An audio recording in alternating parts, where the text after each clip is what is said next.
Приветствуем!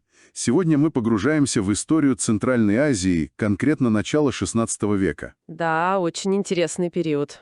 И в центре нашего внимания сегодня фигура, знаковая и весьма неоднозначная. Мухаммед Кыргыз, его еще знают как Тагай-Бия. Именно. Мы опираемся на исторические статьи, которые освещают его жизнь, его роль, его попытки, скажем так, создать кыргызскую государственность. Ну да, в очень непростых условиях. Именно.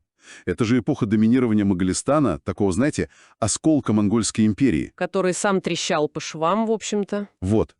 Наша задача — разобраться, кем был этот лидер, и как ему вообще удалось не просто выжить, а еще и попытаться объединить кыргызские племена. Да, время действительно было переломное. Мухаммед Кыргыз или Тагай-Бий, он действовал в эпоху, когда вот это наследие Чингисхана, Тимура, оно еще очень сильно ощущалось. Соседи-то все еще потомки. Свою власть на Тяньшане. Источники говорят, он родился где-то в 1469 году. Примерно, да? Да, примерно. Скорее всего, в Алайской долине. И он же не просто так появился, он из влиятельного рода. Сын Агула. То есть бэкграунд у него был серьезный? Именно. Его потомки потом составили правое крыло кыргызов. Так что стартовые позиции у него были, неплохие. Понятно, значит, статус уже был. Но вот этот переход к верховной власти, говорят про 1508 год, это как-то связано со смертью брата? Да, совершенно верно. Умирает его старший брат Адиген Бий, и Тагай, берет дело в свои руки. Организует похороны? Да, причем в священном месте, в Арсланбобе. И есть версия, что именно там, проведя обряд по мусульманским канонам, он и получил имя Мухаммед Кыргыз. Вот оно что. Интересная деталь. Ну да. И в том же 1508 году, там же, у Иссык-Куля, в местности Барскаун, происходит ключевое событие. Поднятие на белой кошме. Именно. Классический тюркский ритуал. Его провозглашают верховным правителем. Утверждают символы власти, золотистый флаг, белая юрта как ставка. И цель понятна? Сплотить кыргызов. Перед лицом внешней угрозы. Прежде всего Моголистана. Кстати, о Моголистане. Вы сказали, он трещал по швам. Насколько реальной была эта угроза тогда? Может, их внутренние проблемы их ослабили?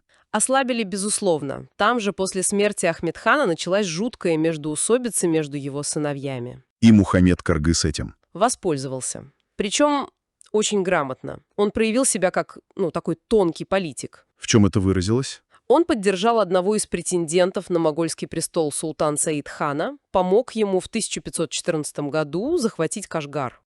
Основание Яркентского ханства. Да, и это был такой, знаете, расчетливый ход. Саид-хан в благодарность его щедро наградил и, что важно, формально признал правителем кыргызов. Казалось бы, удачный союз. Казалось бы. Но мы же понимаем, как такие союзы работают. Да уж. Похоже, Мухаммед Кыргыз не собирался быть просто вассалом. Совершенно верно. Он очень быстро начал вести себя, все более независимо. Например? Уже в 1517 году его отряды совершают такие дерзкие набеги на Сайрам, Ташкент, Туркестан, города, которые были, в общем-то, в сфере влияния других сил. Ого! И очень показательный момент. Он захватил в плен узбекского царевича Абдулу. И что? Казнил. Нет. Отпустил, причем с почестями. Странный ход. С точки зрения Саидхана очень подозрительный. А не играет ли мой кыргызский союзник в двойную игру? Не договаривается ли он с моими врагами, шейбанидами? Логичное подозрение для правителя того времени, да? И какова была реакция Саидхана? Реакция была быстрой и жесткой. В том же 1517 году он внезапно нападает на ставку Мухаммеда Кыргыза у Иссык-Куля. И захватывает его. Да. Но казнить не решились. Почему? Авторитет Мухаммеда Кыргыза среди кыргызов был слишком велик. Его казнь могла просто взорвать ситуацию, вызвать восстание. Понятно. Просто заключили под стражу. Именно. И держали довольно долго. Освободили только где-то в 1521-22 годах. Причем тоже с расчетом. Каким? Моголы хотели использовать его влияние для контроля над кыргызами. Через сына Саидхана, Рашида, ставка которого была в Качкоре. Но Мухаммед Кыргыз. А он эту ситуацию повернул в свою пользу. Снова начал собирать вокруг себя людей, кыргызов, казахов, других недовольных моголами. Ага, вот казахи. Это уже серьезно. Союз с казахами — это прямой вызов Саидхану. Вот именно это и стало, так сказать, последней каплей, роковой ошибкой, если хотите. Встреча с Тахир-ханом. Да, в 1524 году Мухаммед Кыргыз встречается в Качкаре с казахским ханом Тахиром, обсуждают совместные действия против моголов. И для Саидхана это была красная линия? Абсолютно. Вскоре после этой встречи источники расходятся. 1524 или 1526 год Мухаммед Кыргыза снова арестовывают. И на этот раз окончательно. Да, его отправляют в Кашгар, и он остается в заключении до самой смерти Саидхана в 1533 году. Поразительно. Но ведь даже в плену, говорят, его авторитет. Был настолько незыблем, что никто другой так и не смог занять его место лидера кыргызов. Представляете? Да уж. Получается, смотрите, несмотря на плен, на то, что не все планы сбылись, он же хотел вроде до Сырдарьи расширить влияние, Да, были такие амбиции. но все равно его вклад огромен, вот в чем главное наследие. Безусловно, огромен.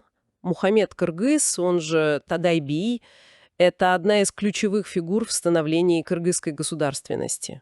И в чем именно? Главное при нем окончательно оформилась вот эта этнополитическая структура кыргызов. Деление на он-канат — правое крыло, сол-канат — левое крыло и ичкилик — внутреннее. Это не просто роды, это структура. Это основа национального единства. Ну, для того времени. Своего рода протогосударственное устройство. Он задал вот этот вектор стремления к суверенитету. Который потом определил историю кыргызов. Именно. И память о нем жива до сих пор. Его имя носит водопад в Барскаунском ущелье, там же памятный камень стоит. То есть Мухаммед Кыргыз — это такой символ объединения, начало борьбы за независимость, причем в очень враждебном, сложном окружении. Да, Он показал себя и как дипломат, и как вождь, лавировал между гигантами. Но вот это его последовательное стремление к самостоятельности, оно же его и погубило, по сути. именно так. Его личная судьба оказалась трагичной из-за этого. И вот его история оставляет нас с таким классическим и стоическим вопросом. А что если бы? Да, что если бы? Если бы вот этот союз Мухаммеда Кыргыза с казахами, с Тахир-ханом, успел окрепнуть? Если бы они начали совместные действия до того, как Саид-хан нанес удар? Могла бы история Центральной Азии пойти иначе. Кто знает? Это одна из тех развилок истории, о которых можно долго размышлять.